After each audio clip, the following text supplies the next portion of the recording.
দ্বিতীয় জন্মের পর দে আমায়, তুই তো ফিরে যাবি, মৃতপুত্র ফিরিয়ে দে। কেন চাইলো? প্রকৃতির স্বভাবে দিয়া করেনি শিক্ষাদান, শিক্ষাদান দিয়া হৃদয়ে দিব্য জ্ঞানের উদয় হয়, তাই না? দিব্য জ্ঞান দিলা যেই জন্মে জন্মে প্রভু সে, দে আমায় মৃতপুত্র ফিরিয়ে। লীলার মধ্যে যে মধুমঙ্গল তাকে চাইলো, এটা তো লীলা। আধ্যাত্ম জগতের শিক্ষাটা জীবের কি? তুমি কি তোমায় বাঁচাতে পারো? তুমি যে মৃতপুত্র ফিরিয়ে দাও, মানে তুমি সেই দিন গুরু দক্ষিণা তোমার সঠিক হবে যেই দিন তুমি তোমায় রক্ষা করতে পারবে। তাই গৌর হরি। তাহলে তুমি তোমার কে আগে বের করো, সম্পর্কটাকে। এই যে মৃতপুত্র, তাকে যে আমি বাঁচাবো, আমি আমার কে? বলে তুমি তোমার কে জানো? চূড়া মধ্যে চূড়ামণি, ব্রহ্ম মধ্যে স্থিতি, পাঠ মধ্যে মহাবিষ্ণু করেন বসতি। চক্ষু মধ্যে কালা চাঁদ সদাই করে ধ্যান, নাসিকাতে নিত্যানন্দ মধু করে পান। তাহলে আমি কাকে ভালোবাসবো? দেহে শাস্ত্র বললেন তুমি নিত্যানন্দ প্রভুকে ভালোবাসো। নিত্যানন্দকে ভালোবাসলে গৌর আসবে, আর গৌর যেখানে সেই জায়গায় আমার যুগল। কেন যুগল? না রাধায় অঙ্গ কৃষ্ণ অঙ্গ মিলিবার শ্রী গৌরাঙ্গ। অতএব গৌর হরি তো আমার যুগল মূরতি। যে একবার গুরুদেবের কৃপায় নিত্যানন্দ প্রভুকে ভালোবাসতে পারে, তার মধ্যে নিত্যানন্দ প্রভু সুখে আছে।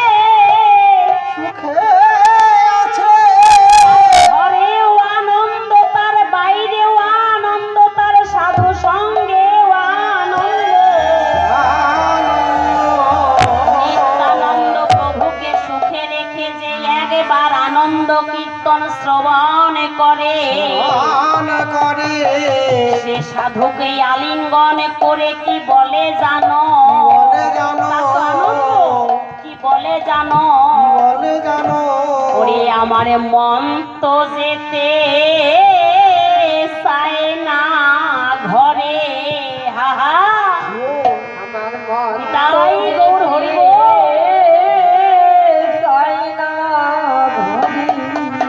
ওরে এমন সাধু গুরু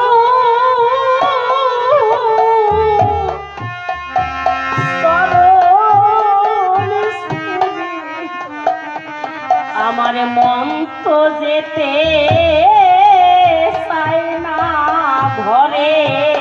এমন সাধু গুরু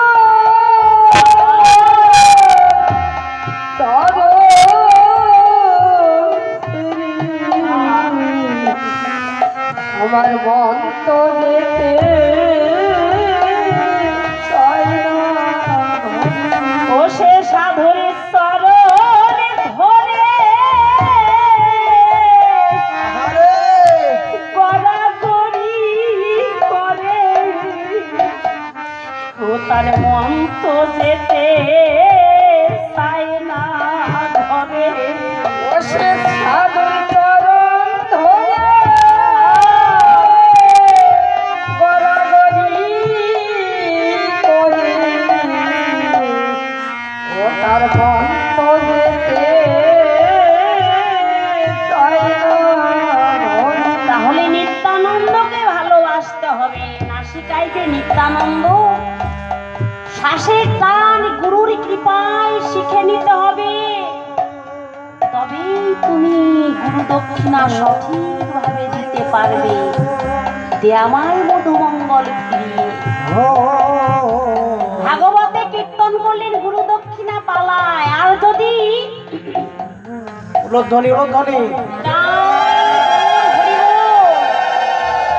তাহলে আমি গুরু আশ্রয়। দেখুন ভাগবতে শিক্ষা দিলেন ধ্রুবকে দিয়ে। ধ্রুবের বিমাতা বলেছিল তুমি যে তোমার পিতার কোলে উঠবে, তুমি পরবর্তী জন্মে সাধনা করে যদি আমার গর্ভে জন্ম নিতে পারো, তবেই তুমি এই সিংহাসন পাবে। বড় আশা নিয়ে গেল, পিতা উত্তানপাদের কোলে উঠবে। দেখুন আমরা ভজনটা কোথা হতে পাবো, কি করে পাবো? আমার মাতাকে বলা হয়েছে ভক্তির সুদিকাগার। ভাগবতে বললেন ভক্তির সুদিকাগার। কেন? মায়ের গর্ভটা কিন্তু ভক্তিমতী হতে হবে। মা যদি আমার ভক্তিমতী হয়। ধ্রুবের মা বিমাতা সুরুচি যখন এই কটু কথা বললেন, সুনীতি মানে নিজ মাকে এসে বললেন, ধ্রুব মা বলে উঠতে গেলাম, কিন্তু বিমাতা এমন কটু কথা কইল। তাহলে মা কি করলেন? প্রশ্রয় দিলেন না, কি করলেন? হ্যাঁ রে পুত্র, তোর তো বয়স 5, বিমাতা তো সঠিক কথাই বলেছে রে বাবা। মানব জীবন কখন ধন্য হয়? যদি মানব জীবনের ইষ্ট দেবতার সাধন না হয়, জীবন তার আসা যাওয়ায় অসার হয়ে যায়। বিমাতা যে বলল তুই ভগবত ভজন করবি, সঠিক কথা। ভগবত ভজন যদি জীবনে না হয়, তাহলে সে মানব জীবনের দেবর দুর্লভ মানব জন্মের কোনো ফলপ্রসূ হলো না। কি করে হবে মা? এই দেখুন মা ভজনের পথে গিয়ে যাও তুমি। কি করে হবে মা? মা বলল এই দেহটা পবিত্র হবে কখন জানো? ওই গুরু বৈষ্ণবের কৃপা হলে। তাহলে গুরুদেব হয়ে নারদ এসেছিল, তাই না? নারদের কৃপায় কিন্তু সে ভগবানকে পেয়েছিলেন মাত্র 6 মাসের সাধনায়। ধ্রুব 6 মাসের সাধনাটা কেমন? এই যে দেখুন, নারদের মতো গুরুদেবের কৃপা হলো। এবার নারদ গুরুদেবের কাছে কে পাঠালো? মানে স্থূলের গুরুদেব মাতা পিতা, সে পাঠালো আধ্যাত্ম জগতের গুরুদেবের কাছে। প্রত্যেকটি জীবকে কিন্তু তাই করে, না হলে জীব তার জন্মটা হয়ে যায় পশুতুল্য। যদি তার জীবনে গুরু আশ্রয় না হয়, তাহলে মা পাঠালো গুরু বৈষ্ণবের কৃপা হলে তবেই তুমি ভগবত ভজনের অধিকারটা পাবে। মা পাঠালো, মা ভজনের পথে এগিয়ে দিল। গুরু বৈষ্ণবের কৃপা হলো আমার, সে নারদের মতো একজন গুরুদেব তার ভাগ্যে মিলে গেল। কেনই বা হবে না? যদি কারো মাথায় মায়ের আদেশ, মায়ের আশীর্বাদ, পিতার আশীর্বাদ হয়, কেনই বা হবে না? মনে পড়ে গেল আমার পিতা যদিও ইহ জগতে নেই, সবে মাত্র ভাগবত আশ্রয় করছি। কোন বদনে হয়তো পিতা শুনেছে আমি একটু ভাগবত আস্বাদন করি। পিতা একটি ভাগবত এনে আমার হাতে দিয়ে বলছে, মারে কোনদিন তো তোকে কিছু দিতে পারি না,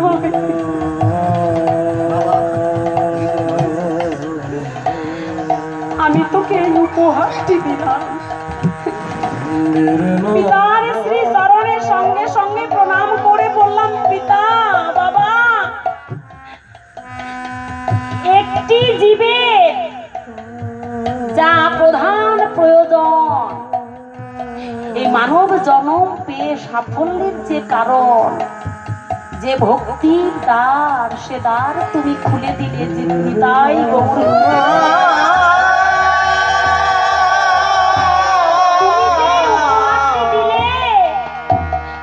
এটাই আমার পরম পাওয়া। তাই ধ্রুবের মাও আশীর্বাদ দিয়ে পাঠিয়েছিল। আজ নারদের মতো এক গুরুদেবের কৃপা পেয়ে কেমন ভজন করলেন, 6 মাসেই ভগবানকে পেলেন। 5 বৎসরের শিশু, দুধের শিশু, তিনি কি করলেন, এমন সাধনা করতে শুরু করলেন। যখন আসন গ্রহণ করলেন 3 দিন অন্তর অন্তর ওই বনের মধ্যে কি সেবা করতেন, বদরিকা ফল আর কয়েদ বেল, 3 দিন অন্তর অন্তর, আর কিছু না। আসনে বসতেন, 3 দিন অন্তর অন্তর সেবা করতেন। 1 মাস, দ্বিতীয় মাসে 6 দিন অন্তর অন্তর কি সেবা করতেন জানেন? ওই বনে যত শুকনো ঘাস পাতা ওই সরোবরের জলে ধুয়ে সেবা করতেন 3 দিন 6 দিন অন্তর অন্তর। তারপরে আসন গ্রহণ করলেন 9 দিন অন্তর অন্তর, সেগুলো সেবা বাদ দিয়ে ওই সরোবরের জল পান করতেন। তৃতীয় মাসে, চতুর্থ মাসে আমার ধ্রুব কি করলেন, জল নয়, ফল নয়, পাতা নয়, শুধু বায়ু। এই যে দেখুন ভজন, কত কঠিন ভজন। আর আমরা 12 মাসে 24টি একাদশী করতে পারি না। নিতাই কি করে হবে ভগবত ভজন? এবার 5ম আর 6ষ্ঠ মাসে তিনি কিছুই গ্রহণ করলেন না, বায়ুকে অবরুদ্ধ করে দিলেন। অনুলোম বিলোম, সুন্দর কথা, অবরুদ্ধ করে দিলেন। দেখুন, ভক্ত যদি এমন সাধনা করে, বৈকুণ্ঠের ভগবান, বৈকুণ্ঠের লক্ষ্মীও সঠিক মানে ঠিক থাকতে পারে না। দেবকুল লোকের দেবতারা বিচলিত হয়ে পড়লেন, তাদের শ্বাস অবরুদ্ধ হয়ে গেছে, শ্বাস নিতে পারছে। দেবতারা ছুটে গেলেন ব্রহ্মার কাছে, ব্রহ্মার ওই একই অবস্থা। ব্রহ্মা ছুটতে ছুটতে সবাই গেলেন লক্ষ্মীর কাছে, লক্ষ্মীও শ্বাস নিতে পারছে না। ভগবানকে বলেন, ভগবান তুমি ভক্তের কত পরীক্ষা নেবে, যাও ভক্তের কাছে, ভক্তের মনোবাসনা পূর্ণ করো। নিতাই এইদিকে ধ্রুব আমার এই হৃদয় আসনে, হৃদয় সিংহাসনে প্রভুকে বসিয়ে আধ্যাত্ম জগতে সাধনা করছে। শাস্ত্র বললেন, জি ভগবানকে বাহিরে জগতে খুঁজে পাওয়া যায় না গো, ভগবানকে খুঁজতে হয় নিজের দেহের মধ্যে। বাহিরে জগতে ভগবানকে খুঁজতে গেলে শাস্ত্র বললেন সেটা হচ্ছে দৈত্যের স্বভাব। প্রমাণ, হিরণ্যকশিপু যেই দিন হিরণ্যাক্ষর মৃত্যুর সংবাদ পেল, হরি তার দাদাকে বধ করেছে, খুঁজবার জন্য স্বর্গ মর্ত পাতাল খুঁজলে অবশেষে নিক্ষেপিত হলেন সমুদ্রে। কোথায় হরি, কোথায় হরি? একবারও লক্ষ্য করলেন না। বৃদ্ধাঙ্গুলি রূপ ধারণ করে ভগবান হরি যে নাসারন্ধ্র দিয়ে তার হৃদয়ে প্রবেশ করেছে, বাহিরে জগতে খুঁজে বেড়ালেন, অন্তর্মুখী হলেন না। দেখলেন না, বাহিরে জগতে খুঁজলাম, দেখি তো আমার অন্তরে কে আছে, অন্তরে কে? তবে জীব তুমি তাকে পাবে। ওই ব্রহ্ম মুহূর্তে নিরজনে বসে গুরুদেবের দেওয়া বীজ মন্ত্র জপ করো। জপতে জপতে নামের নামি একদিন তোমায় কৃপা করবে। অন্তরে প্রভুকে বসিয়ে তিনি সাধনা করছে। ভগবান যে সম্মুখে এলো, ভগবান বলছে যাকে আমি দর্শন দিতে এলাম সে তো নয়ন মুদ্রিত করে আছে। ও তুমি তো হৃদয়ে মাঝে আমাকে উপবেশন করিয়েছ, বাহির জগতে তোমার তো নয়ন নেই। সরে গেল প্রভু, ওই হৃদয় হতে হা প্রভু করে পাগল হয়ে গেলেন। কেননা ওই কৃষ্ণ মূর্তি একবার যে দর্শন করে সে কি আর ওই রূপ ভুলে থাকতে পারে? এমন মধুর মূর্তি। কৃষ্ণ নামেই জীব এত পাগল, নাম শুনলেই যার এত প্রেম হয়, নাম শুনলেই যদি এত ভালো লাগে, সে নামের নামে প্রভু শ্রীকৃষ্ণ ভগবান গোবিন্দকে দর্শন করে কত আনন্দ হবে। আমার ধ্রুব পাগল হয়ে গেলেন। অবশেষে সম্মুখে দেখলেন আমার ভগবান। ধন্য তোমার সাধনা ধ্রুব, তুমি আমার কাছে কি চাও? কি সুন্দর চাওয়াটা দেখুন বাবা। ধ্রুব বললে, যেই চরণ পেলে জীবের অনাদিকালের চাওয়া পাওয়া মিটে যায়, আমি সেই চরণ পেয়ে গেছি, আমার আর কিসের প্রয়োজন বলো? বড় আশা নিয়ে এসেছিলাম আমি পিতার সিংহাসনটা পাবো, সেই আশা নিয়ে, কিন্তু সে আশা ওই পরম গুরু বৈষ্ণবের কৃপা, নারদের মতো গুরুদেবের কৃপা যখনই হয়েছে, লালসার নেই, পাবার আশার নেই। গুরুদেবের কৃপায় কাজ ফেলে আমি মণিমুক্তা পেয়েছি। অতএব মণিমুক্তার কাছের কি তুলনা হয়? কি চাই বলো? চরণ পেয়ে গেছি, আমার আর কিছুর প্রয়োজন নেই। কি সুন্দর বললেন, আমার আর কিছুর প্রয়োজন নেই। তবে সেই ধ্রুবকে দেখো, প্রত্যেকটি জীব যেদিন তার অন্তলীলা হয়, ওই মৃত্যুকে কিন্তু আলিঙ্গন করে। এই যে ভবব্যাধি যে দূরে যায়, তার সাপেক্ষ প্রমাণ ওই ধ্রুবকে যেই দিন তার অন্তিম সময় এসে গেছিল, অনেক বড় পালা, সংক্ষেপেই বললাম, যেদিন অন্তিম লীলা, সেই দিন মৃত্যু এসে করজোরে বলছে, ধ্রুব, জীব যখন যায় সবাই আমাকে আলিঙ্গন করে, আমাকে এড়িয়ে জীব যেতে পারে না। তবে তুমি যে সাধনা করেছো, আমি তোমায় করজোরে বলছি, তুমি আমার মস্তকে পা দিয়ে ভবতরি পার। কি সুন্দর ভাগবত সিদ্ধান্ত! কার কৃপায় পেলেন? মা বৈষ্ণবী ছিল, ভক্তির সুধিকার মায়ের গর্ভ পৌঁছে দিল গুরু বৈষ্ণবের কাছে।